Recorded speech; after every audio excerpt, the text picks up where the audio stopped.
It's the internet. You're busy. Let's do this. Welcome to the Game Mess Decides podcast. This is the podcast where we decide everything about the world of games so you never have to think for yourself. I'm your host, Jeff Grubb, and with me is Mike Minotti. In today's episode, Quantic Dream is doing unquantic dream things. Battlefield 6 be selling like crazy. We're going to do the Mount Rushmore of the NES generation. So Mount Rushmore of games of that generation. Might do a series like this where we kind of go generation by generation. I'm excited to do that.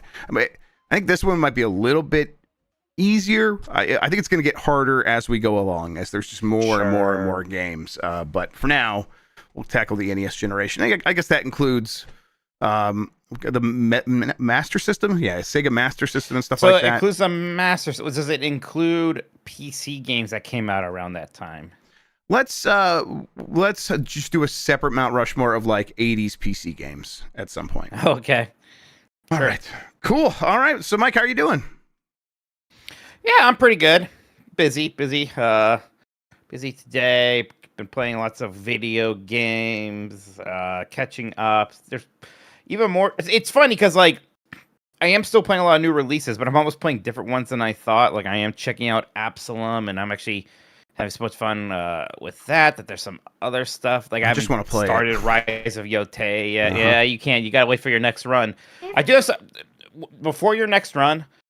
I would suggest that you talk to the trainer and learn all of the defensive moves and the way the parrying works in the game. So before you do the next run, you and Dan should talk to that trainer person and kind of understand how. Long story short, there's a bit more to it. When you do that kind of dodge thing, if you dodge into an attack, that's a parry. Yeah, okay. They like gave that to me very quickly in the tutorial, and I was like, wait, how does this work? I like couldn't get it to work again. All right, so that's what I was wondering about. Fantastic. There's a bit more things too. So yeah, definitely talk to the trainer person. Do that stuff real quick. It's very fast. Yeah, the plan is we finished our run. Jan hit the button, so we were done. So we're going to start the next run with us kind of exploring the town area and doing our upgrades and things like that, or whatever's available to us. So yeah, we'll start with the trainer. I'll recommend Dan do the same thing. We'll go from there. I'm excited, but also frustrated that we decided to do it this way because I just want to keep doing runs of that game for sure. Yeah, I'm glad I don't have to play the game that way. Although you guys have people to play it with, and I'm just kind of playing it by myself, which is also still very fun. The game just feels really good. So many fun pickups. Like the one run power I got is something that lets me do like almost like the Hagar pile driver from a grab. It's a little bit different, but it's the same sort of mechanics of that. It's so good. And I love that it has basically just the Streets of Rage grab system where you can walk into the person, but it's a lot easier if you punch them first. Then they're kind of stunned, and then you just walk into them. You can grab them pretty easily. So tons of super good stuff there. Up, I am definitely finding that game immediately to hit the spot. So yeah. I put this in the Discord. What? In our Discord, but there's a robot. I saw a robot tonight, and I was very excited about it. Did you see this? I was posting this. So Steph saw that there was a new ramen restaurant in town, and we went there. I went to go get pickup. And so I'm standing there, and like there's humans working there, and they're going around, and I thought one was like pushing out a cart that had like a robot face on it, but then she came out and she went like one direction, and then this thing that had a bunch of meals on it on trays, like on in tiers, kept going in a different direction, and it came right at me, and it had this smiley robot face that was just like blinking and emoting, and it just took some food right to a person's table. And it was the coolest thing I've ever seen. I was so excited. I'm like, we have this in Ohio now. We have ramen robots in Ohio. It's the future right now. And I like almost immediately like just called Steph and was telling her how excited I was. I'm like, we have to go here. We have to eat here. The kids are going to love this. Look at this. When it gave you your food, you touched it, and then it made an uwu face. So I was happy. Yes, exactly. In Ohio. Yeah, like, in LA, I would expect to see a ramen robot. I'm sure this has been in SF for 25 years now. I'm sure they've had it for most of my life. In Ohio? It's crazy. Near Cleveland? So this is the most exciting thing that's happening in my life right now. Seattle too, right, Brad Lynch? That's right. In Seattle, West Coast elites. Now Japan, I would love to go there and see this stuff, but it's like that's like usually out of my grasp. So just having this at home, like, well, we're gonna go eat there for sure. So that's been the big thing in my life, Mike. I don't know if that makes me a very cool guy or not. What's this place called? I don't really have a great ramen place here. In this town. Fun Shi, I think it's Fun Shi. Fun Shi. Yeah. Yeah, we got lots of. It was popping. Got lots of Italian. We have a decent amount of sushi, but I'm not a big sushi guy. I'm sure they have ramen at those places, but I don't know. Ramen is usually a travel meal for me for sure. Yeah, same. It's never one that I consider getting around here, and then at least not in the suburbs. Maybe downtown. I'm sure there's some good places because there's some good food in Cleveland proper. You get outside the city, It's a little bit more slim pickings for sure. But yeah, they're more chain restaurant-y, absolutely. Oh, for sure. Yeah, it was really good though. Really good food. So excited to have a cool new restaurant around us. Let's explain. That's the other show. I'm going to do the credits instead. Give us a good rating wherever you are listening. Hit the like button on YouTube, please. It helps people find the show. If you want to ask a question, you can drop a super chat during the show here on YouTube. We'll get to all of those before the end of the program. Thanks to Carlos Ayin, who is Insane in the Rain Music on YouTube for the use of our theme songs. We are on Spotify, Apple Podcast, and wherever pods are caught. Thank you to the mods. Thanks to Christian for producing. And you can get more from Mike and me and support us by going to patreon.com/GameMess. That's patreon.com/GameMess. That gets you access to our Discord server, participation in Q&A sessions, and our game club discussions. We'll do a new Q&A session here in the next couple of weeks, especially before the busy holiday time. Early access to new episodes of shows like Columbros. We're recording a new one of those next week. And, of course, all of our shows ad-free. Get a discount by getting a yearly sub. Christian went through the rigmarole, making sure that was all good to go. So you can do that over at patreon.com/GameMess. Big shout-outs to everyone who has joined recently. It means a lot. We see it. Thank you so much. Friendly reminder, you can also do the Twitch thing. Sub to Mike's Twitch. He was streaming earlier when he was doing the game club discussion. He streams all the time. Sub to Christian, sub to me. You get that same benefit as well. All right, big topics, just a handful of things. So this weird one first. Quantic Dream is going to make a competitive multiplayer game. Quantic Dream, the David Cage people, the Indigo Prophecy people, Detroit Become Human people, not competitive multiplayer shooter people. Now, of course, developers can take chances. They could try new things. This one just seems like the oddest fit to me, though. I don't know. What do you think? Yeah, it requires such a specific skill set to make one of these things. I mean, it's not just like, a company who normally makes single player games is making a multiplayer game. This is a company that doesn't really make action games, right? Yeah. Right? Yeah. Although that Star Wars Eclipse game, which they say is still coming, is supposed to be more actiony, but that's nowhere near coming out. It feels like. Yeah. Also, why does this game look like? I don't know if this makes any sense. Why does it look like an Amazon Studios game or something? I know what you mean. Yeah. I don't know. It looks like the games that were coming out 5 years ago, and everybody finally finished all their pitch meetings for how we're going to compete with Overwatch or how we're going to compete with League of Legends. Yeah. I mean, is this their Lawbreakers? It's almost like their Paragon. I think it's their Paragon, which was Epic's thing right before they hit it big with Fortnite. So maybe that Star Wars game's going to do really well. I don't know. I mean, even just the look of this kind of sort of fantasy thing. I don't know. It's a real strange turn of events here for Quantic Dream. It definitely is giving me MOBA flavors for sure. I guess you gotta try it. You never know if one of these things are going to hit. That Star Wars game is a very long ways out. It's just hard imagining that this really finds an audience. It kind of reminds me of Ninja Theory's multiplayer game. Remember when they made one of those for a hot moment there? For sure. Yeah, Paragon, Lawbreakers, and I can never remember the name of the Killing Edge? Bleeding Edge. Bleeding Edge, something like that. Yeah. Which I didn't even think was that bad a game. I thought it was kind of fun. It was Bleeding Edge. Yeah. So that's the thing. This game, I bet this game's not going to be bad. But when I look at this, I mean, Valve is making a game that's kind of like this right now, right? And it's already very popular in early access. So I'm like, is this thing going to compete with Deadlocked? Good luck on that. Yeah, I think it happens for two reasons, and it's the same two reasons as always. This is the game that people who have money want to hear you have, so that they'll actually write you a check. So this is how you get funding. And then also, if you are successful with one of these, if it does become an ongoing live service hit, you can reliably expect income and revenue, so that you don't have to go out to the money people as frequently. I mean, this studio now seems like they're mostly out on their own. Sony doesn't seem to be doing any more Quantic Dream games, right? That was what happened previously. Yeah, that's right.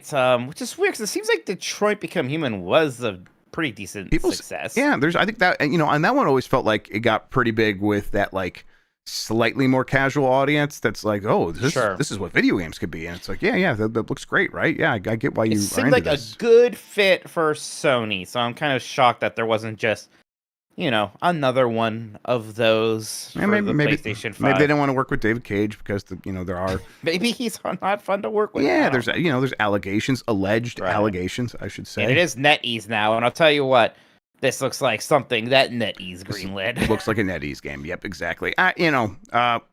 Good luck to him. I've never really been into any David Cage game. I will be surprised if this is the one that wins me over, and I still don't think that Star Wars Eclipse game is ever going to come out, although they did reconfirm as part of all this that, hey, we're still making that. So, hey, the High Republic is hotter than ever, Jeff. That's over now. Yeah, 5 years of books and some comics and stuff like that. And I guess the Acolyte was the High Republic show, and it was in Survivor. There's High Republic stuff there. That was a whole initiative. Yep. People have pointed out to me when I was like, "Is this thing done?" They're like, "Well, they're like, it's the arc is done, but they could bring it back." I'm like, "We'll see." I'm pretty skeptical, because if I'm look at one of these guys. What is Mr. Game & Watch doing? Don't worry about them. They're just fighting. Oh, they're just having a little fight. Okay. I think that if I'm Lucasfilm, I just try something new and put all those writers that were doing the good High Republic books on something that might have a little bit more juice to sell. Or just fire them. This is what I think they probably did. Yeah, well, there's that too. All right. Battlefield 6 has a big launch. There was the Alinea report. Reese Elliott over there. Reese is going to be on Game Mess Mornings tomorrow, everybody, so tune in for that. He was like, hey, 6.5 million. And then the next day or a couple days later, EA was like 7 million. So kind of right there in the zone in terms of the sales. And honestly, his numbers were probably lagging a little bit. So it sounds like it was very close. 7 million copies sold for Battlefield 6. That does put it, as Reese points out here, in Call of Duty territory. It is selling like a Call of Duty game in many ways. Probably not the best-selling Call of Duty games, but some Call of Duty games. And that's always been the goal of Battlefield of EA for Battlefield in the modern era of Battlefield. And they kind of did it just by like sticking to their guns and making a very Battlefield-y Battlefield game without a lot of bullshit. I don't know. What do you think happened here? What did happen here? Why did everybody suddenly come on board this one? Especially, you think that they'd be extra disillusioned when people disliked the last two so much, and they were like, this is gonna be more back to basics, and everybody agreed. I think the beta helped with that a lot. Everyone seemed into that. I think the fact that this year's Call of Duty doesn't seem very exciting, so a lot of people are maybe just gonna jump on board this thing. I think that's either instead or on top of it. I think Call of Duty's still going to do just fine. Yeah, it'll do fine. This is a good year to launch your biggest bet with Battlefield ever. It's so interesting, especially in our sphere, right? With something like a Clear Obscura, which seems like it dominated the conversation this year, just recently passed 5 million copies sold, right? It takes months and months and months to get there. And, military multiplayer shooter, if that thing is good and finds the audience, that is just 7 million copies right away. Yep. Yeah. It's the whole different world. You're right. I think the Call of Duty thing is a big part of it. People are a little bit off put by the current or the new offering that's about to pop off for that series, Black Ops 7, I think it is, which continues to be crazy to me. And then it just feels like the right sort of lull period where even Fortnite was, I think, kind of in a little bit of a divot. Now it always pops off when it has some exciting new skins or whatever, crossover stuff. They always know how to kind of keep it relevant, but it's not doing how it was when it went back to like OG Fortnite for a little bit, and it was like, oh, we have the more players than we've ever had before. So I think that's probably true for a lot of the big evergreen live service shooters. Like Apex Legends is certainly at a low point. And a handful of other ones are not, they don't seem like they're in their prime by far. So this game coming along, offering up something that's different by being a lot of what people want in many ways and different from Fortnite. I think it's just hitting in the right place, right time sort of situation. And oh yeah, go ahead, Christian. Yeah, people were waiting for this kind of game. Remember BattleBit? Yeah, that's a good point. That had a little flash there. Yeah, that shit blew up for a couple of months, and like that was like 2 years ago almost, and like people were hungry for this type of game. So they kind of saw that, and they nailed it with just being a classic Battlefield, and I think that's why this game blew up the way it did. Yep, and now they have the Battle Royale free-to-play mode for Battlefield 6 here popping off pretty soon. Again, I heard it could come out before the end of this month. So that means in the next 2 weeks. And that'll, if it builds on top of this momentum, and it'll be available globally and on PC and the consoles, they should be able to get put a dent in that 100 million player goal. They're not going to get there overnight or anything like that, obviously, but they could get to. I think they can get to 50 million with not a lot of effort, actually. Just get the Battle Royale mode out there, make it decent, make sure that the servers can hold up, and I think they might kind of do what Apex Legends did, which was like 50 million in the first couple of weeks or something like that.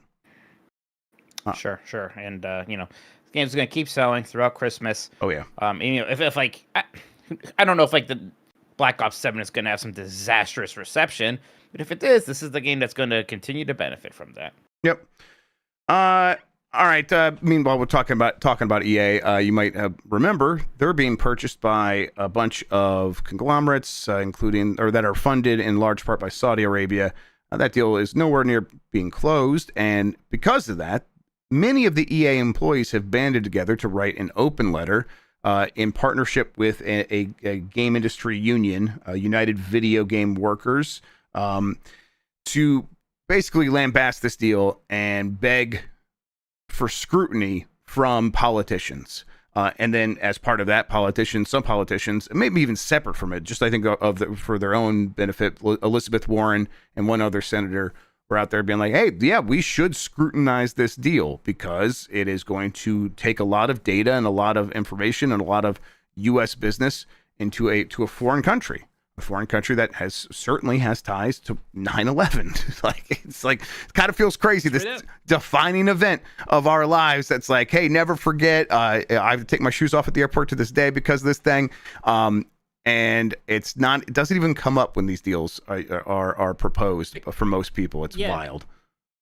The content of the video game is all about patriotism, American, we're the good guys type shit because of 9/11, and now this is happening. It's such a weird moment we're living now. Yep. All right. I got pre-checked, Dan. I'm not actually taking my shoes off anymore, but yes. I hope that this does something. I doubt that this does anything, Mike. Yeah. Wait, I'm sorry. How am I a mark because I didn't pay for the extra thing? You don't even need pre-check for it anymore? I don't know. A lot of airports aren't making me take my shoes off. I don't know. No, you're right. You outlasted them. I definitely only got it recently, and it's like, of course, that wasn't a few months. It was like a year later. But a year later, they're like, you don't have to do that anymore. Yeah, Dan, it depends on the airport. Every airport has their own rules still. So yeah, sometimes they make you take them off. Sometimes they don't. Damn, it depends how you look, and the way you look, I don't think people's gonna check that guy over there. Honestly, I don't know. I mean, right? With the beer, Still, how am I a mark? They told me to take my shoes off, and I do. You're not. This isn't negotiable. I don't know if you know the TSA, but they're not exactly open to compromise. Also, it's like you're right. The mark is someone that gives you money, so they got us to give them money, Dan. I think it makes us more marks than him here in this situation. I never bought TSA. Everyone was making me sound like I was a stupid asshole idiot for not getting it. Oh, AJ, my brother. It's like, why don't you just get it? It's $80 a month. Well, I don't know. I just get to the airport on time, and it's never been a problem. A year, excuse me. $80 a year. Dan, you calling me a fucking mark? Well, I think the TSA marked you as somebody who would pay to not have to take your shoes off. I'm glad I got pre-check. It was totally worth it. 100% worth it. $80 for 5 years. $80. That's a video game now. I don't know how much it costs because I never considered buying it. Just get to the airport in time. I get it there in time, but standing in line when it's like there's a lot. Sometimes of people you there. don't. But a lot of times these days you do. Most of the time, especially at the Cleveland airport, most of the time you do. Yeah. And going through that pre-check feels very good. This is the opposite of being a mark. No, this is not my Mark. money. This is still somehow pretty much a fuddy-duddy somehow. I don't somehow know why. I'm a fuddy-duddy because I'm anti-pre-check. Yes, somehow yes. I don't know. Hey, this deal's probably going to go through, and I don't think... Fuddy-duddy! Dan says, haha, I won. He was even loud in chat. That's what I think is very impressive. I know. All right. There's not much else to say about this. We can take our break. We can come back and do our super chats and all this, everybody. We'll get right into that after this. Dan screaming in chat, I'm not loud.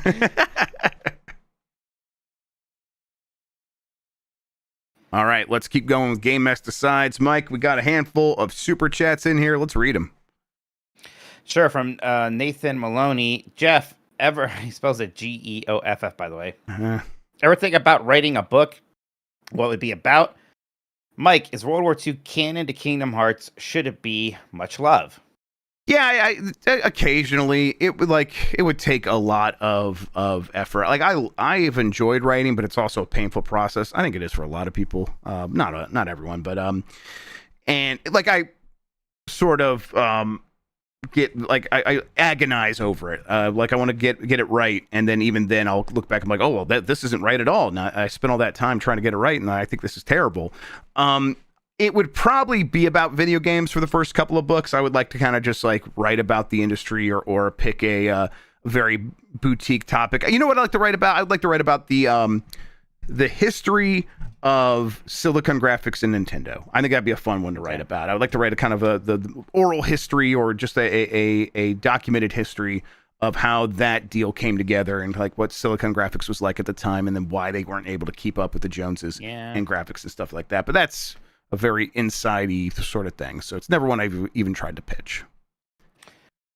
Yeah, I'd love to write one of those books, but it turns out you probably have to interview a lot of people. I don't want to do that anymore. I had to do that for a bit. I'm done interviewing people. Right. And yeah, I wouldn't be like totally against it, but you're right. I'd have to like build myself up to it. Like, okay, I got to go talk to like these 25 people in this next 6 months. Well, all right, I guess I'll schedule that all out. Kingdom Hearts. I don't know if World War II is canon to Kingdom Hearts. I'm trying to think what worlds are possibly set in a post-World War II era. Maybe San Francisco from Big Hero 6. But even then, it's like San Francisco. They combine San Francisco and Tokyo, which means maybe World War II didn't happen in this world. Yeah, but like, aren't like some of the Disney characters in shorts about World War II? Donald Duck is. But I don't know if that's this Donald Duck, you know? Oh, okay. One of those. Okay, things. no, I didn't. I didn't think about that. Wait, yeah. This means there are multiple Donald Ducks? Yeah, it's the multiple Donald theory, yeah. Yeah, it's like, you know, like you watch all the Mickey Mouse shorts, there's not a continuity. Like one day he's a painter, he's like one day he's a street scamp, he's just living in suburbia, and then he's a king, then he's a Three Musketeer. There's not a continuity there. And then one day Donald's fighting in the war and having dreams about being a Nazi, that kind of stuff. I like dancing. You start interviewing people for a gaming book, and Schreier's going to have someone break your legs. Yes, Schreier. Exactly. Yeah, Schreier seems to have fun doing that. He can have it. Ricky B says, I'm watching the Greg Miller apologizes to PC Gamers video. I don't think I've ever seen someone look more satisfied to be alive than Snow Bike Mike. I saw this on my feed. I assume it's a bamboozle. I assume it's not actually him being like, "Oh, I was wrong. Yeah, Shouldn't have done that." I figured we were gonna get buffaloed here. Yeah, absolutely. Buy into something. Although he's got to have less and less of a leg to stand on every year. Oh yeah, right? but that Greg, that would just make him louder and louder. He it was a Steam review. He was reviewing the concept of Steam. Is that what it is? I think that's what I saw. What do they do over there? It's actually not a bit, says C-Doy. Apparently he's just playing more and more Steam games. I'll tell you what. Weisman says he's working you all fools. Yeah, he's like saying, yeah, yeah, it's probably the lead up to a bit, right? It could be. I think he is like, what is he? I know he had the Steam Deck, but he was probably playing one of these other devices. Maybe it's because probably the new Ally. Xbox ROG Ally thingy. Yeah, probably. I mean, it is just better. I mean, he loved the Vita, and these things are the modern Vita for sure. Right. He thinks that Peace Walker is the best game ever or something. That was a PSP game. Yeah. Cypher Saskatchewan says, weirdest segue you heard. Mine's today on the radio. Wasn't that a romantic song? Speaking of serial killers, there's no gap of time between the two sentences. That's pretty funny in a non-comedic sense. That's pretty good. Yeah, I like it. Well, it makes it's like sensible chuckle for sure. I mean, we do a lot on the Bombcast. Jan's pretty good at them. I try my best. Yeah. Jan.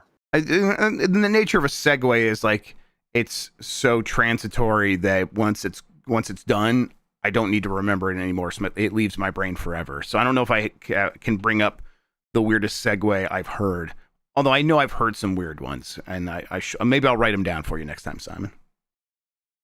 Simon also says, Mike, ever play Spider-Man, the Sinister Six DOS game from 1996? Not the LGN game. If you're not, make sure to check it out. I think it'd be up your alley. I will.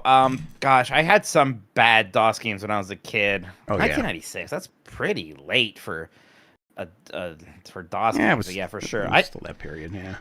Yeah, I had that Mega Man DOS game that's infamously bad, and it was pretty bad. Mm-hmm. You ever play Super Mario Brothers Special? The one where they had to do the scrolling screen by screen. Gersman played it on Giant Bomb a long time ago, and it's a very very amazing thing to see. Simon also says, have you thought of Fantastic Four games for Blight Club? They'd be like Pimp My Rikert in that they're monotonous but also awful. Worst Marvel game? ? I don't know too much about the Fantastic Four games, actually. They probably had to make some stinkers that tied into those 2000s movies for sure, right? Yes, Rise of the Silver Surfer and all that stuff. I would like to see that. So, this Sinister Six game is a point-and-click adventure game. I think I did know that. No wonder. That's right. They did do that. That's honestly, this looks like an eventual Monday Morning's Miss with Mitch. There's some like puzzles in here. Okay, interesting. Yeah, it's like it is from that era. It honestly looks a little bit inspired by Myst. Okay, interesting. Well, I mean, makes sense. Yeah. Okay, I'll have to look into that. What's the worst Marvel game? There's so many mediocre ones. It's I don't think there's a single one that's as bad as Superman 64. I think DC actually kind of takes the cake there. Yeah, probably, right? Like it's definitely Superman's the most famous, and it is a very bad game. Like we know, we saw it for ourselves. So it'd be hard to match that. But it's like, I wouldn't be surprised if there's like some lesser known Marvel game that is just as bad as that. Right. Like, yeah, Mikey earlier, like I hated Rise of the Imperfects. I think I just found my copy of it. And it is garbage, but I don't think it's nearly as bad as Superman 64. Yeah, you know what? I think a lot of the bad Marvel games were like NES era and stuff like that. And there's something about an N64 or PlayStation game where it's like, this is so much bigger, and its awfulness, maybe it's equal to that, but just because it's so much bigger, it's worse in a lot of ways. There is some kind of ugly 32X Spider-Man game that I forget the name exactly, but there's one of those, and it looks real weird, and the graphics are ugly and terrible, so I might have to look into that one again. And 32X. Yep, right. It's like not many games. It's that, Knuckles Chaotix, Caribri, and some other bullshit. Mm-hmm. Taco Belmont says, some big storms headed your way this weekend. Stay safe, dogs. What's your favorite rainy day games? That's true. I haven't looked at the weather. We have storms coming here. Yeah, I don't know. I'm looking at... Should I be scared? Let's see here. Wait. I was like, it seems fine. For some reason, my weather's still set to Colorado. What the hell? Okay. Oh, my God. I have not lived there in many years. All right, there we go. I fixed it. I don't know. Yeah, it doesn't look too bad for me, at least. You know what? Sunday looks use like a it's going to little be pretty. Yeah, okay. Yeah, we'll see. We'll hang in there. Well, I'm supposed to go to an outdoor crafts festival with some family on Saturday, so I hope it's not too bad then. Is that where you just go and you say some like really dirty stuff? Like how crass are we talking about? No, crafts. Oh, okay. All right. It's a Christmas thing. Makes a lot more sense. And yes, I know it's not Christmas time yet. So the idea is that you're buying you're getting set up. Decorations for Christmas, everybody. It's okay. It's almost November, okay. Yeah. Next up is favorite rainy day game. I don't know if there's games I associate with rainy days, to be honest. I'm just playing whatever I'm playing. There are a handful of video game levels that have rain in them that I associate with rainy days. Is that maybe it's a little bit backwards? It's like games I associate with rainy days because the rainy in the levels, but the rain level in Donkey Kong Country, where it gets really hard to see because it starts coming down so hard eventually. Like it starts off kind of sprinkling, and then as you get further in the level, it starts basically just like gusting down. I think about that level on every rainy day. Next up is from Tuber. I've never beaten Daikatana, Bubsy 3D, or the Man Breaker, but I have listened to Mike's barbecue joke from beginning to end. Which beginning? Many beginnings. So yeah, you've gone through your own Blight Club, basically. Yeah, that's fair. There you go. Patrick Ford says, evening, folks. Thank you for 5 months. Hey, Patrick. Here, Patrick. Appreciate that. Greg says, who is the second funniest person at Giant Bomb? Because Mike's barbecue joke has secured him in that first place position. Brisketinas. Clearly, it's Bacalar. I agree. Bacalar number 2 for sure. Michelle just gave us a hot dog emoji. So thank you so much for that, Michelle. The future is ours. Says barbecue week when leanness. Barbecue week. What the heck would we do? I don't know. We could probably come up with something, but I don't know if we could sustain a whole week. There's that bit in Split Fiction where you're hot dogs, right? Oh, that's good. Yeah. Burger time. We can play burger time. Okay, burger time. Already got 2. Look at us go. Screaming Man says, I reached credits on Hades 2. Love my time with it and feeling pretty good about its chances of winning my personal 2025 Game of the Year. Glizzy. Yeah, I liked credits. I liked Hades 2 a ton myself. I'm finally slowing down a little bit. There's just so many other things to play. But I did a lot before I started slowing down. Yeah, I am like I said on somewhere else. I'm leapfrogging right now. I'm putting that in a bucket over there of like things I do intend to get back to, and I'm jumping to the next game so I can kind of get ahead of the next conversation and be caught up there.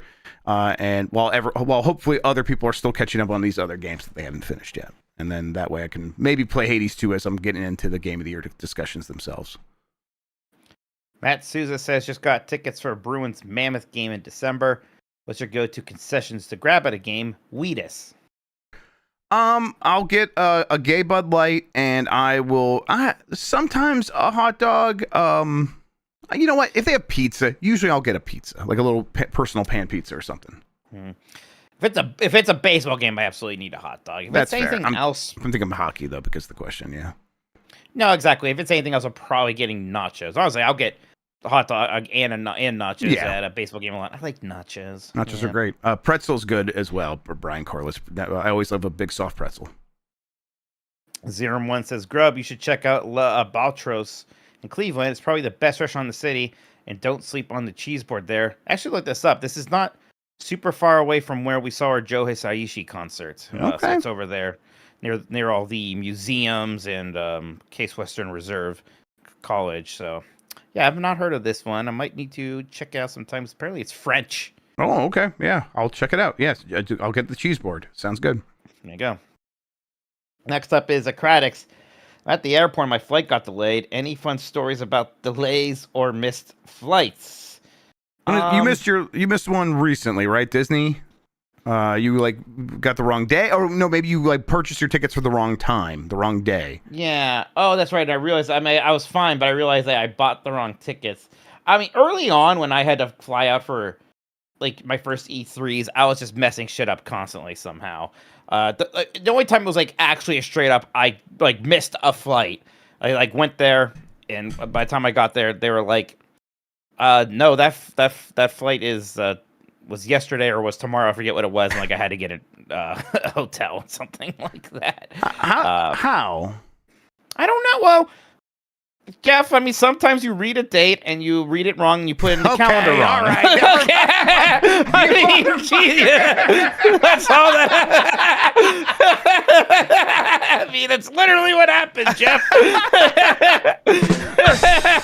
But that's just a video game embargo, Mike. Come on. You've missed flights. Yeah, no, I missed at least one for sure. No, I probably missed like 2 or 3 at this point, but they always like work out pretty well. Where it's like I get there, I'm like running late. This thing's about to take off in 20 minutes. Can we get me on another flight? And they're always like, yeah, sure. And it works out like 2.5 hours later. I'm on a different flight. Yeah, it's never been some big. Again, that was a while ago. I don't really count that. The thing with Florida. No, yeah, right. I was off by 12 hours. Was all it was. I remember when I booked it, and then the day of, I went to the airport. You're like, your flight doesn't leave for another 12 hours. Then I just went to Universal. That's right. That worked out fine too. Yeah. So there you go. There's some fun stories about delays. Yeah.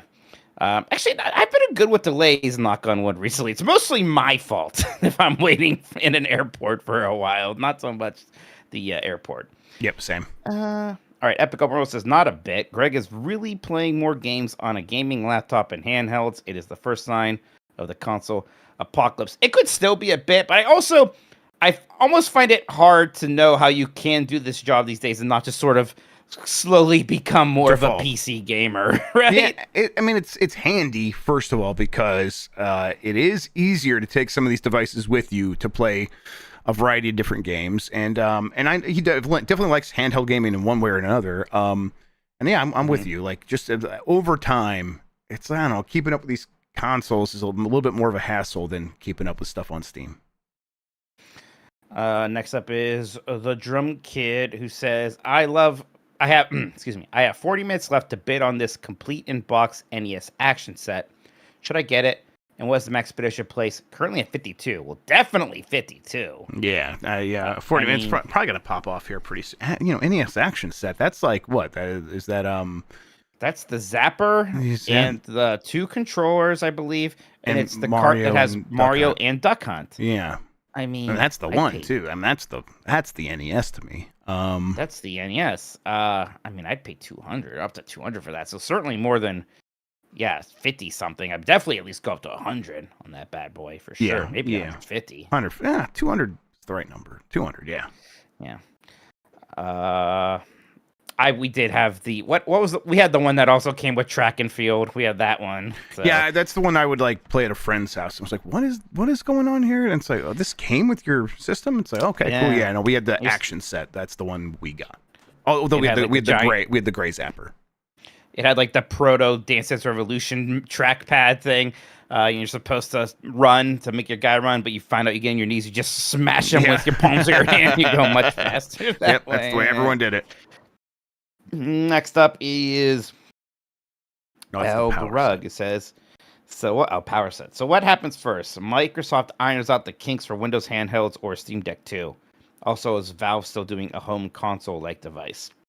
I think that the Windows handhelds will be greatly improved and yet still have many of the quirks that I find annoying forever. I just don't know if they're going to go all the way with it and kind of separate and silo the handheld experience from the desktop experience in the way that the Steam Deck does. But I also don't think it's going to be like some unplayable mess. It already sounds like, for the most part, especially once you're in a game, it sounds like the Asus as it is right now. Once you're in the game, it's great, and for most people, that's going to be enough. I get really frustrated trying to navigate that thing still. The Asus. No, I do not have the ROG Ally X Xbox X. But yeah, the Steam Deck 2 still feels a little bit further off. Probably not even next year. I mean, so maybe 2027. Because it's already 3 years. They might go 5 years with this thing. What do you think about a home console like device from Valve? Is that something you're going to see anytime soon? Yeah, I think they're kind of they're prepping that sort of thing. So exactly what that looks like, I have no idea. But yes, because I mean, SteamOS is just coming together more and more and more. And I think they want to like stake out a long-term future for Linux gaming. And now that they've got some inroads with the Steam Deck, I think even if they try a home console sort of thing or a home console equivalent of a PC, even if it doesn't work, I think they'll keep trying for some time just because they've made ground with the Steam Deck and it'll be worth it to try a bunch of times. Remember Steam machines? God, what year was that? That was forever ago. It was forever I still ago. don't really... I know what that was and still don't really get it. I don't really understand what that I mean, it was there. basically the same thing as a Steam Deck, just made it so it was made by third parties, like they partner with an outside company, but they had Steam OS and it was Linux, and it was like I don't know if they had a strong Proton translation layer so they could play Windows games on those machines. So it's like you could just play the ones that support Linux, I think.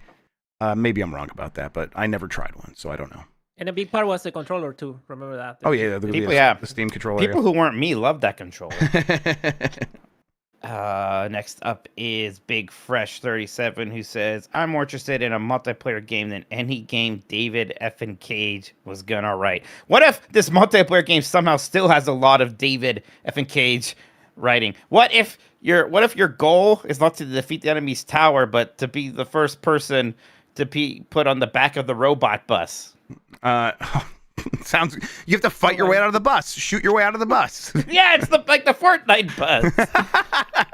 Don't thank the bus driver. He oppresses you. Jesus. Next up is Big Fresh again. It says, "Mike, were you as disgusted as I was when Mikey said Jeff, were you as disgusted as I was when Mikey said he hasn't watched Avatar: The Last Airbender? Punish him." Yeah, you love M. Night Shyamalan, Mike. Oh, no. I've seen the movie. I've seen that. That's right. My friends dragged me to it. I didn't want to go. It wasn't my idea. I'm sorry. I apologize. I don't know why we went. I apologize, everyone. That's only going to make Christian and Big Fresh even madder. Yeah, no, I've seen a handful of episodes. It's probably the best way to put it. I've seen maybe half of the first season, and I enjoyed it, but I was like, trying to get the kids to watch it with me, and they weren't getting into it. They were a bit too young, so maybe I'll try again here soon and see what happens. There you go. Then make them watch Steven Universe with you. Now Mikey O'Leary says, "I still distinctly remember opening the NES Power Set Christmas morning 1998. Little did my parents know how they had just ruined my life moving forward." Yep, 88 would be me as well. 5 years old, but it was in March for my birthday. So yeah, March 1988. So yeah, 83. So yep, that's right. I don't remember getting the NES. It was just there when I was like old enough to remember things. So I don't even think it was like a Christmas gift or anything like that. I think AJ remembers my dad setting it up, but I was too young. Yeah, I don't remember getting the ColecoVision. Or no, we had. We had ColecoVision. But that was always there. But the NES was my 5th birthday. Yep, that's it. And then Big Fresh 37 says, "I watched Steven Universe because of multiverses." They were like, yeah, they had a big part for Steven Universe in multiverses there. So I was kind of happy about that. I always thought that Steven himself looked weird in that game. I don't know. I didn't like the way he looked. I think a lot of the characters looked a little off in that game. Maybe Steven more so than the others. All right, that's it for Super Chats for now. Thank you, everybody. If you still want to send in a Super Chat, we will read it before the end of the show. Yep, thanks, everyone. Looking forward to getting any more. We'll read them, as Mike says. Let's take another break. We'll come back. We're going to do the Mount Rushmore of games from the NES generation right after this.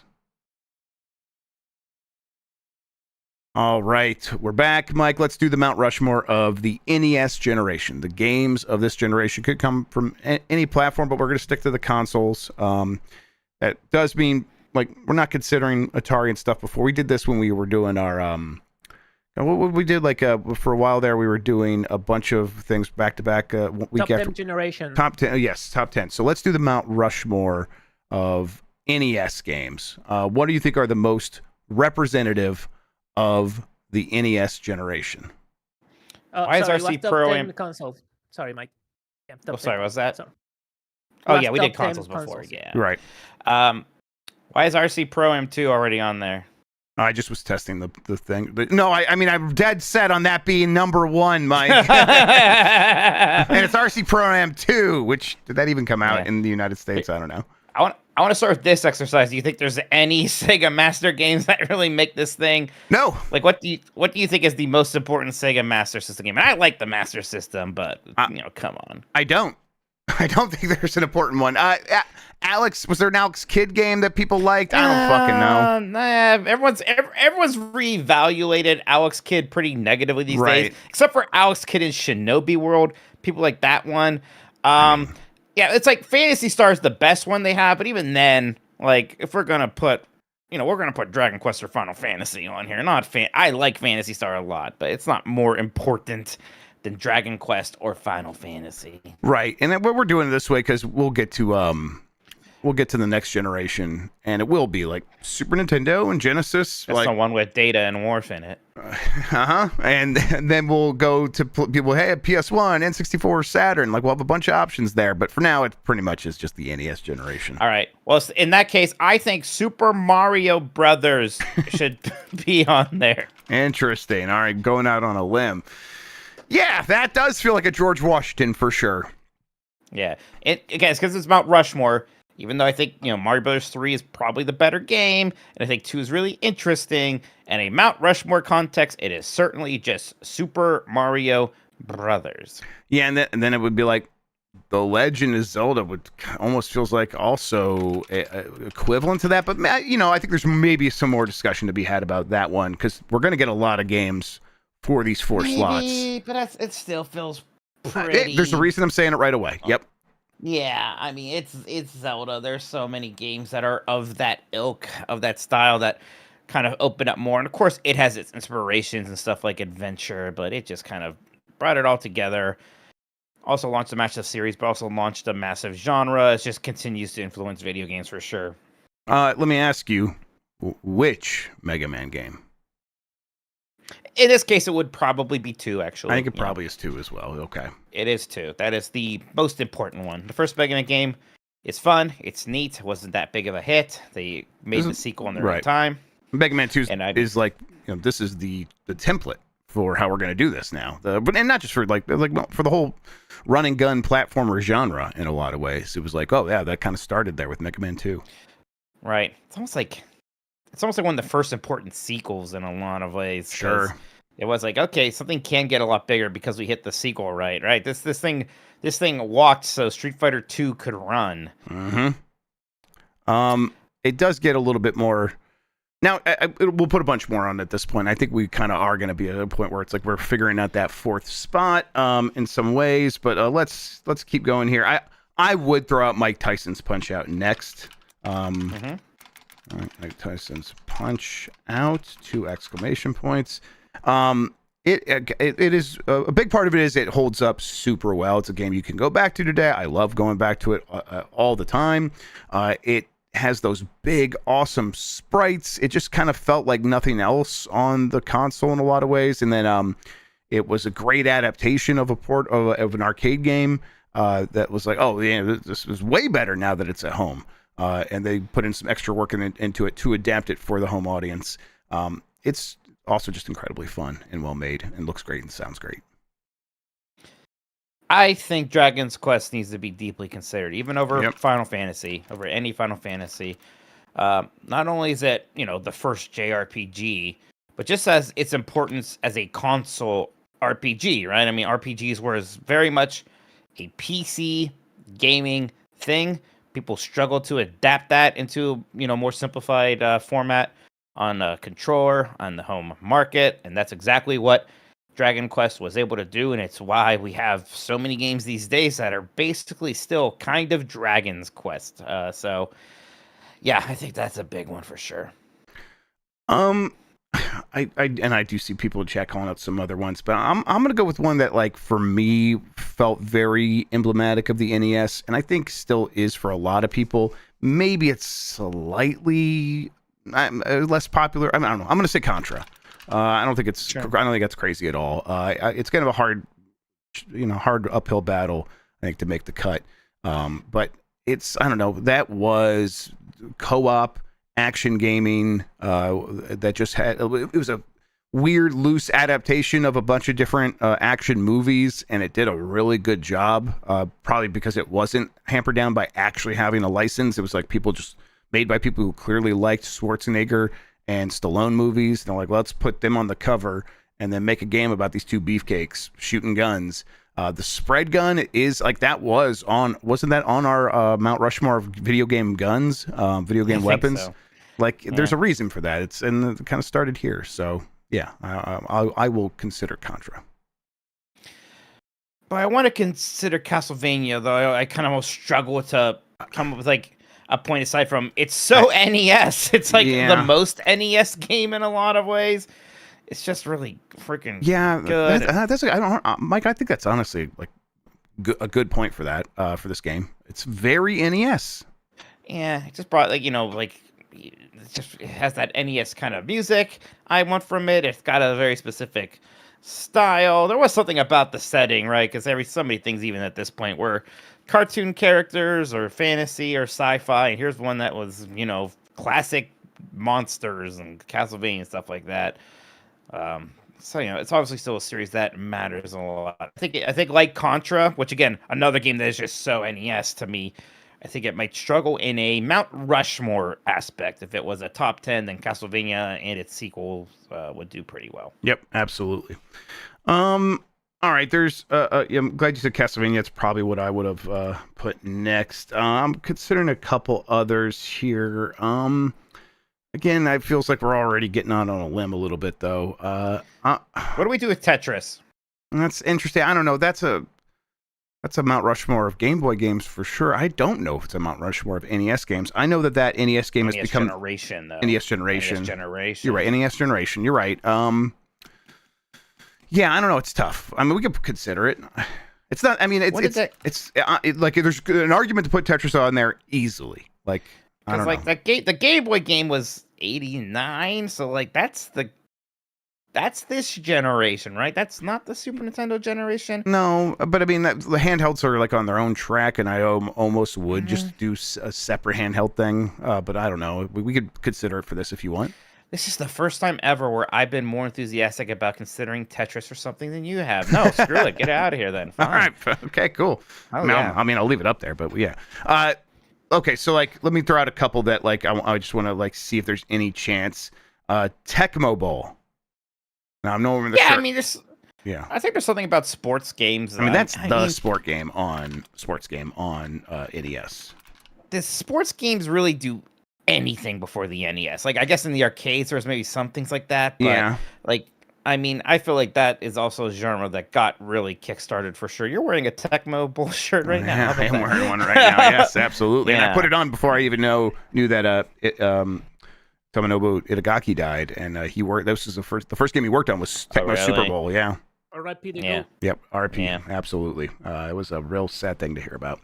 Okay, so Tecmo Bowl, yeah, we'll put it on the list for now. And then what was the other? Ninja Gaiden, which feels like maybe even like a step down from Castlevania and Contra, although not in quality, just in terms of emblematic importance to the NES. Yeah, which is, again, maybe in terms of thing we're considering here. Franchises I happen to care about on the NES, right? I just personally like Castlevania and Contra more than I like Ninja Gaiden. Yeah. Okay. Well, then, I think those are the ones I was kind of getting ready to throw out there. I mean, what about Duck Hunt? Yeah, Duck Hunt. Well, if we're gonna do Duck Hunt, what about Metroid?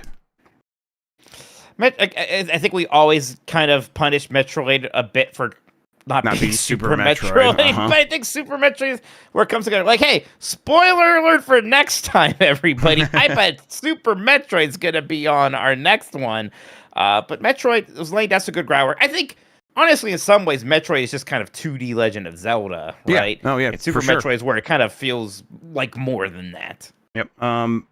Kirby's Adventure. Very good. Battletoads. Nah, it's not a Mount Rushmore. Battletoads is a very graphically impressive game. But yeah. Back then, that was Rare was like NES's Factor 5. They just got so much out of the NES.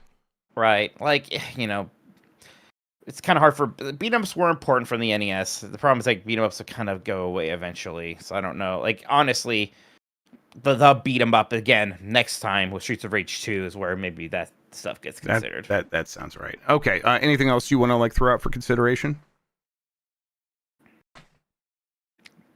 Trying to think. TurboGrafx 16 is probably more the next one, huh? I mean, it's got 16 right in it. Although I think it was one of those situations. Yeah, and the Jaguar's a 64-bit system. It's a Jaguar situation. Absolutely. Yeah, it's certainly in between. No, hey, look, I think the 4 are certainly here. Yep. Okay. Cool. Let me see. Anything else? The shoutouts to Maniac Mansion. Yeah, sure. Nightshade as well. There's these. I gotta play Nightshade sometime. People have brought up Excite Bike. Did you? Yeah. I'm happy that people are bringing up Excite Bike. I think there is a world where it's like if we're doing what they do when we weren't here. The Naruto Hokage Mountain, is that what it is, Christian? What the hell are you talking about? They have like there's like 5, and I think there's like 8 faces or something like that. I think Excite Bike could make it in that context, maybe, but it's not going to make it here. Double Dragon, we love pointing out. Double Dragon, so important at that time. Double Dragon was as big as any of those franchises, and the Turtles games were obviously huge. Yes, I just don't know about the Mount Rushmore-ness of them. Yeah, I guess it turns just to being really popular licensed games, and that didn't matter. Yeah, I mean, I'll put like which one? Teenage Mutant Ninja Turtles arcade game, TMNT 2. Okay, yeah, 2, right? Even though 1 probably sold more and 3 is better, I think TMNT 2 is the most, and it's the one I played the most still.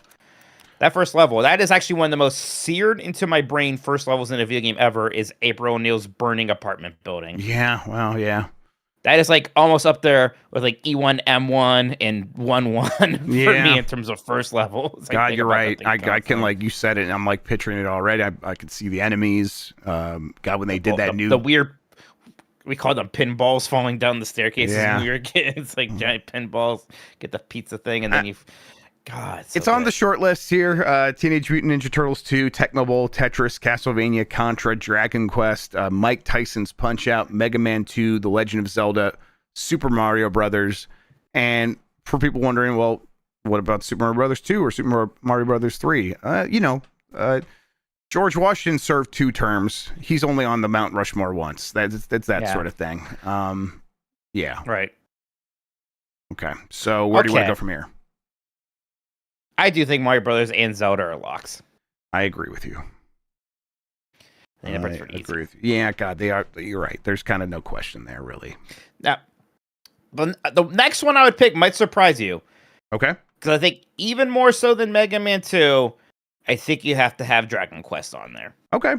Yeah, I'm not too surprised, but a little surprised. Because I think that does open up the possibility that Mega Man 2 doesn't make it, Mike. Not a huge possibility, because I think it's still there. I know. I understand. Yeah. But in this instance, I think Dragon Quest in a Mount Rushmore sense for just what it does for JRPGs and RPGs in general. Yes, I know it was called Dragon Warrior in the US, but yes, I think it has to be on there. It is tough. It really is tough. I think you're right, because like in terms of establishing like what the NES was then, as well as its long-term legacy, those 3 games actually are probably 1, 2, and 3 for that.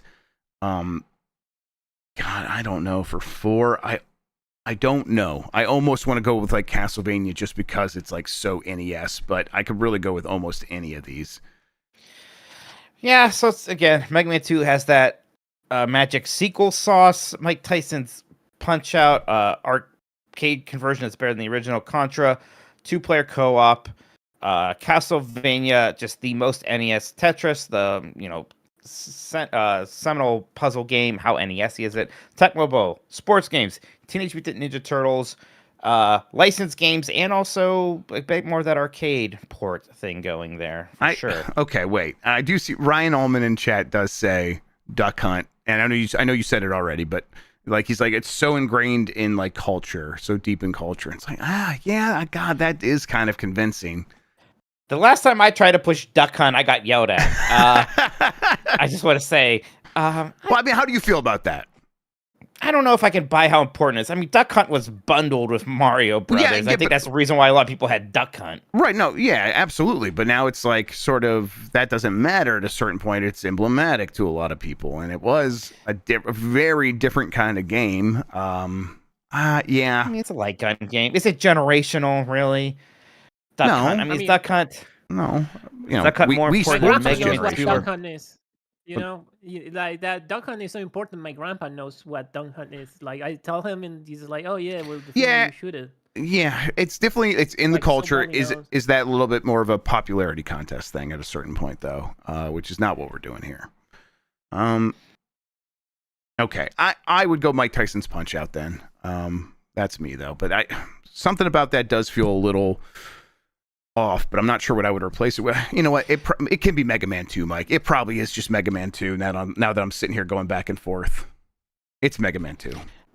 Yeah, you don't have to twist my arm about it. I'll tell you what, the one aside from Mega Man 2, I'm almost like Teenage Mutant Ninja Turtles 2, but I don't know, maybe it's too cute. Yeah, it's probably Mega Man 2. Yeah, it's same with Teenage Mutant Ninja Turtles 2 is like one. It's like, yeah, you could put it up there, but also something about that just feels a little off. And Mega Man 2 doesn't have that feeling. That is just like, oh yeah, of course, these are the 4 games. All right, so do we feel good about this list? How much do you think Dan is going to yell at us about how wrong we are for this one? I wonder.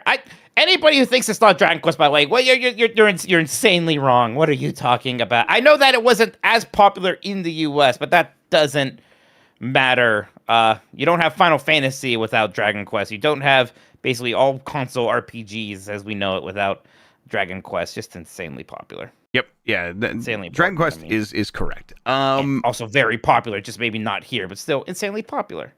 All right, our Mount Rushmore of NES games of that generation, Mount Rushmore of NES Generation games.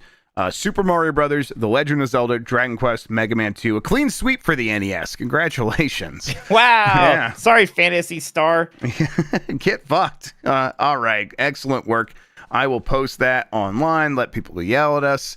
We'll go ahead and take one more break. We'll come back, talk about what we've been playing, as well as cleaning up the Super Chats. We'll be right back right after this.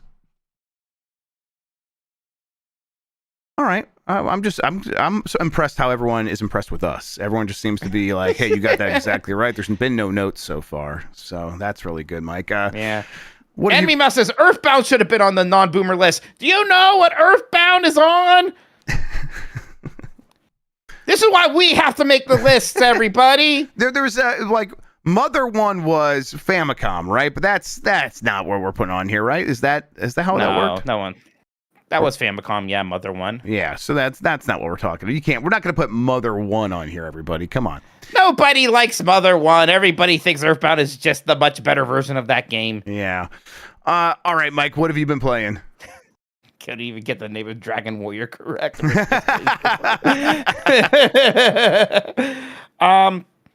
that Absalom is actually really freaking good, huh? That is just... Yep. Let's make a beat 'em up be like Hades, and they did a good job with that. With really great 2D art, the exact kind of beat 'em up mechanics you want. Like it does feel quite a lot like Streets of Rage 2 or even Streets of Rage 4. Yep.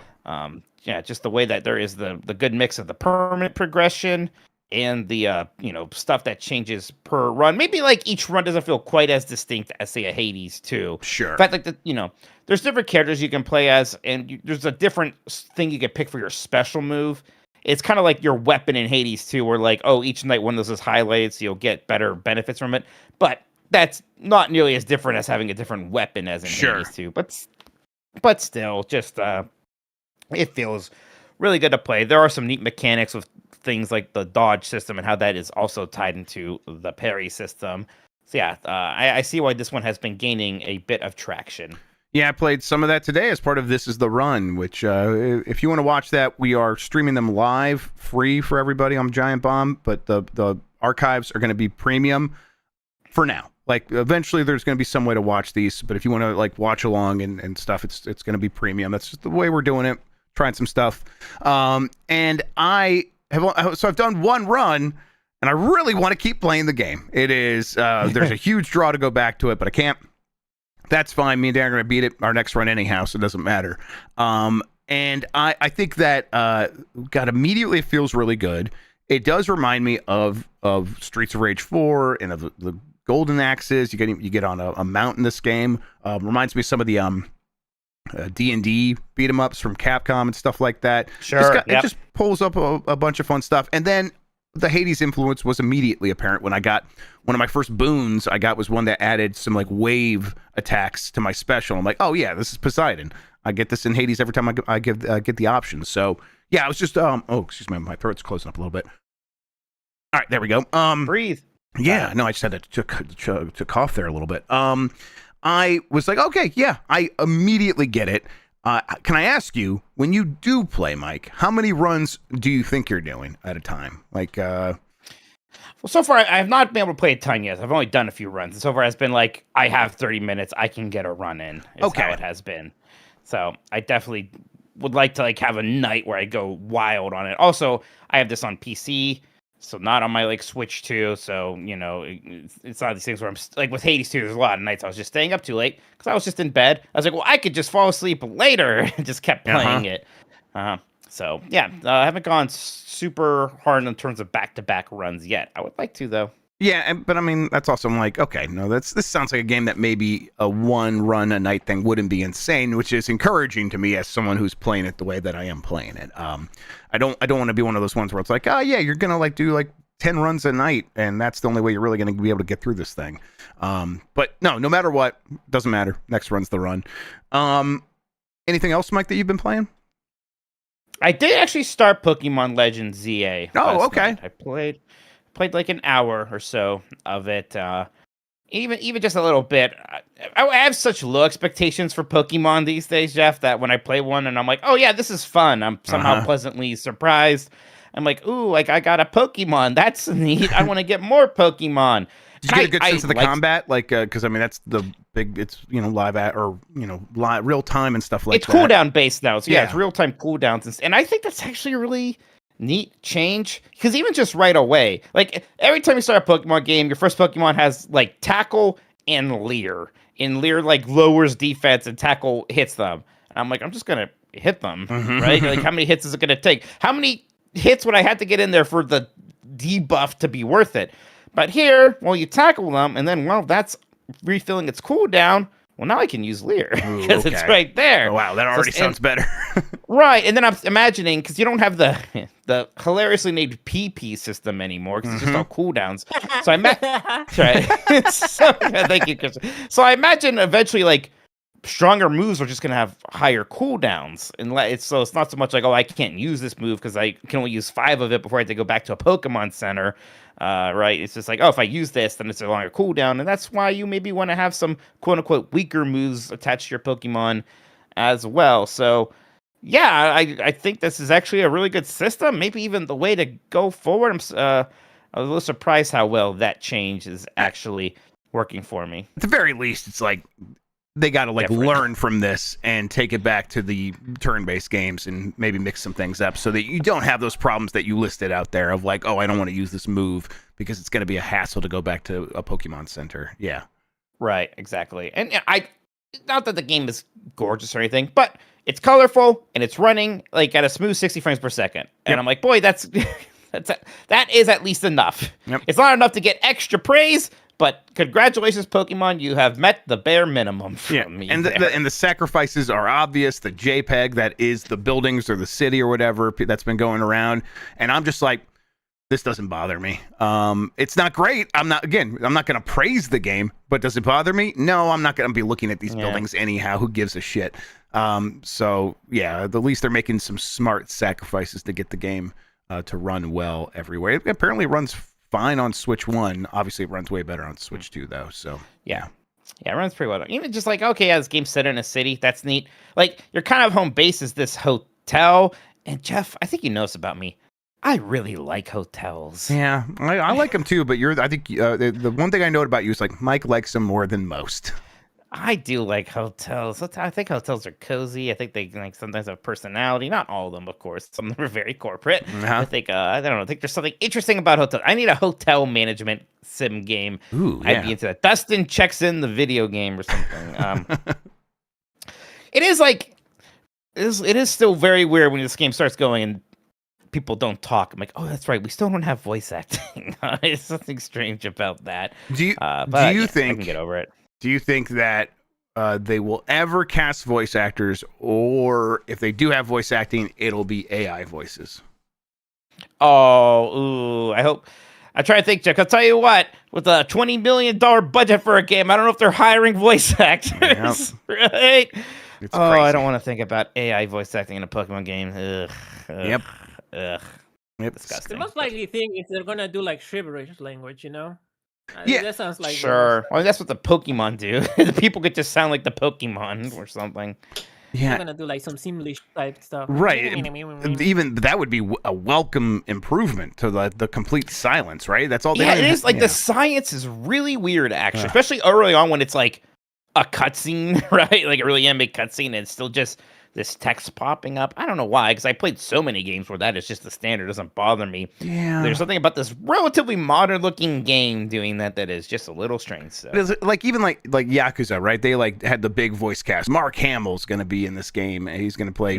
Was he Majima or something?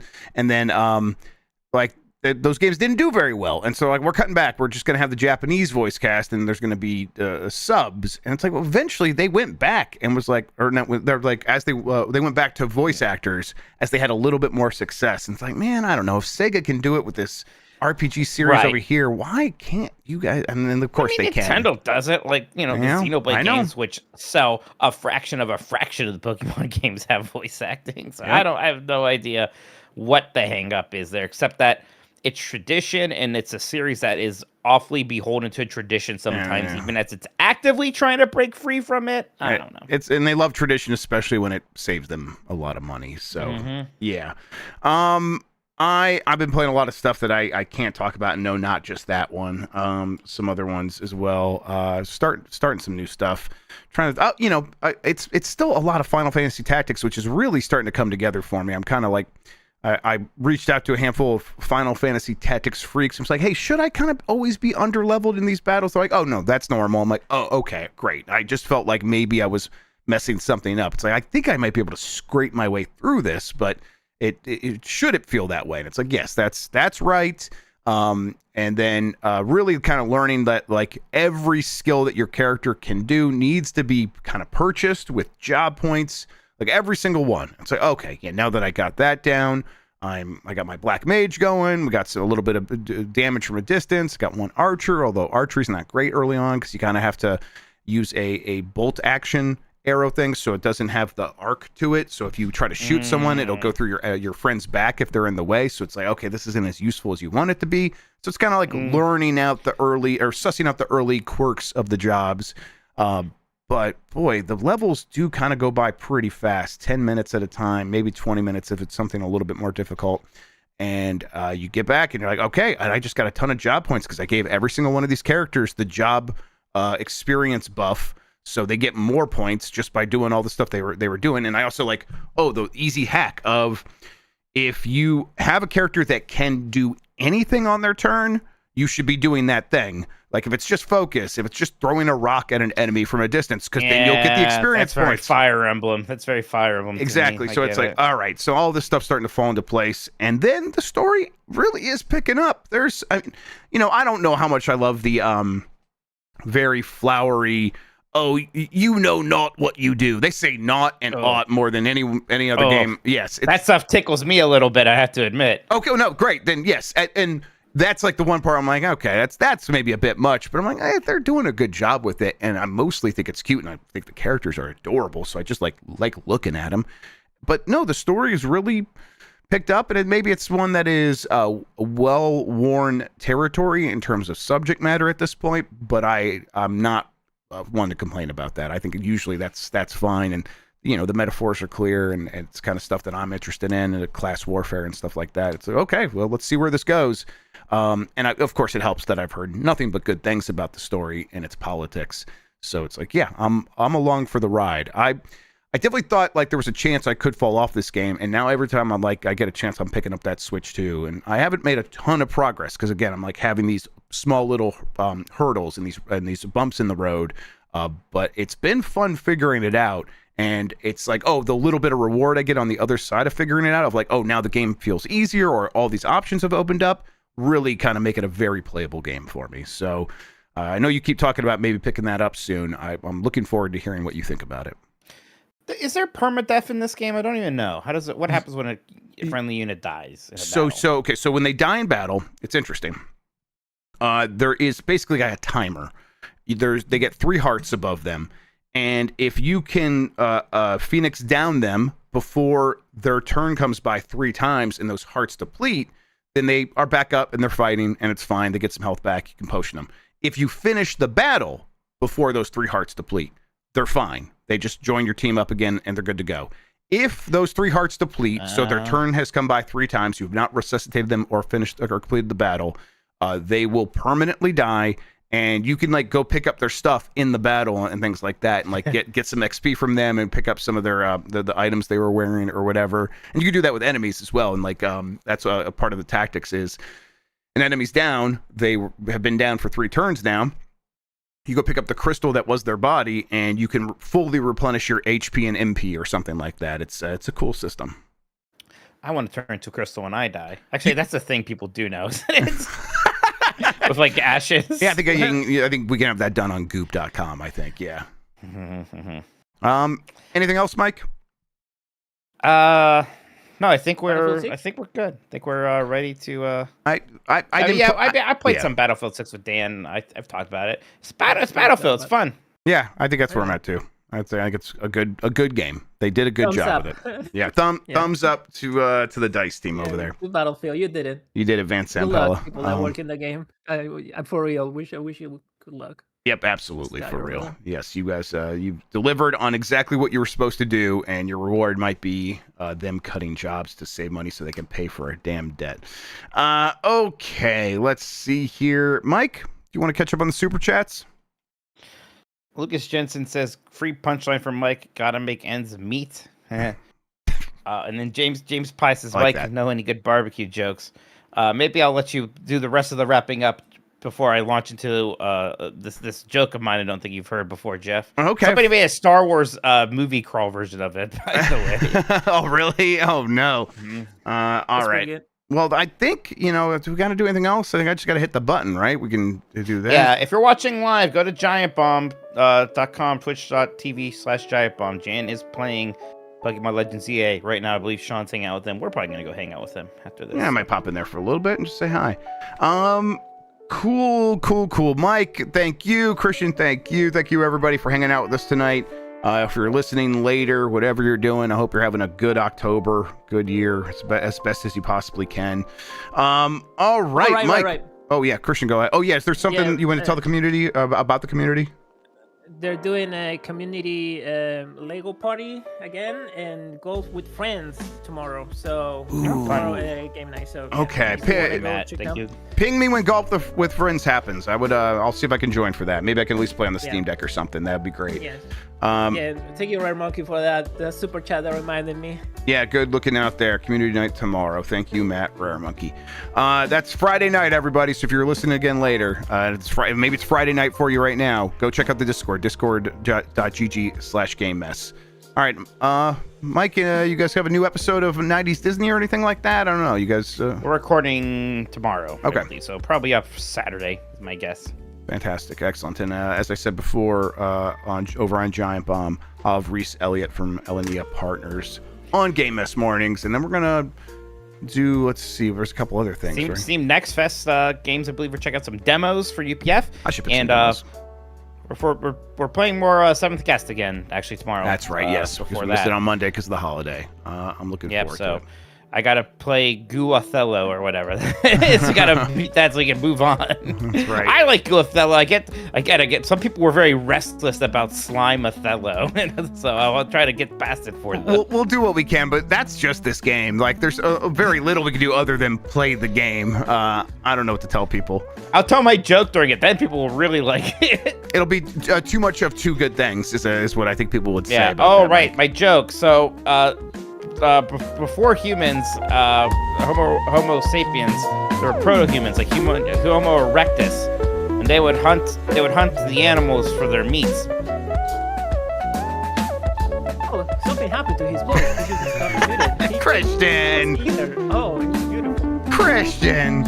Basically, if they couldn't eat it then, they were sort of in trouble because they couldn't save any of it. It would just rot. Scavengers would come and get it. So one day they had some of the spare meat near the campfire, and they realized something interesting happened to this meat as the smoke enveloped it. I'm the Rick meat- James, bitch.